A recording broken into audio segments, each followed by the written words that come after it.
Hi there and welcome to Hister. Yay! On this day in April 1945, the town of Groningen, sorry if I said that wrong, in the Netherlands was liberated by the Canadian Army. Groningen was a town, is a town in the province of Groningen, which borders on the east to Germany. The Germans had a mix of people in the town. They had a part of the SS, they had part of the Hitler Youth there, they had some Dutch nationals fighting for them and some Belgians as well. So there was a bunch of them together in the city protecting their fortifications, and they had guns in the towers and like citadel towers, and they had guns everywhere and all around the city. The city was particularly important for the Germans because they wanted to keep the Allies from crossing over to Germany from that part of the Netherlands. So they were determined to fight to the end. As well as the Germans stationed in the city, it was important for the Allies to take the town back for obvious reasons, but there were over 150,000 The western part of the Netherlands they were on the brink of starvation because they were cut off from the north, which is where a lot of their food came from. So that was also really important to get food to them.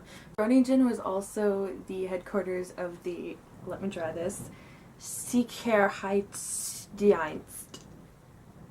In English that means security service.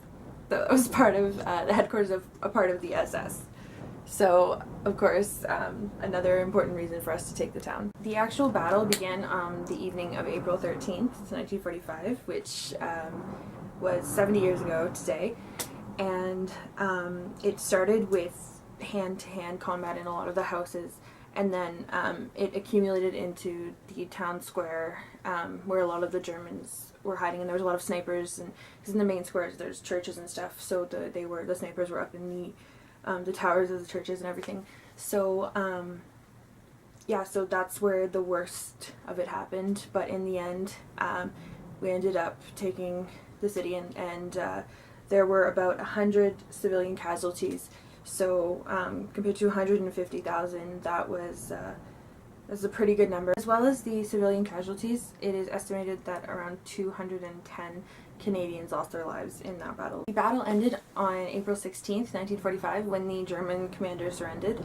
This battle is just one of many that Canadians fought in Holland, particularly. As well, they liberated as well the city of Amsterdam and a few others in Holland, in the Netherlands. In the Netherlands, if you ever go as a Canadian, they are very welcoming of Canadians. We have a good relationship with them, but also they often remember what our soldiers did there, particularly in Amsterdam. But something I wanted to bring up was I saw this article on HuffPost, and it was just an article about today and the 70th anniversary of the liberation of the city of Groningen, and this young man sent in a picture of Canadian flags lining the street, and apparently every year the citizens of that city put up Canadian flags on this day to remember what we did, and I thought that was pretty cool. So I'll put a link to the article down there if you want to read that. Finally, history is cool. Yeah, it is. As always, all of my facts and information come from research of my own or other people's research, so I will put those links down there. If you're interested, there's tons of information out there. Google is your best friend. Until next time.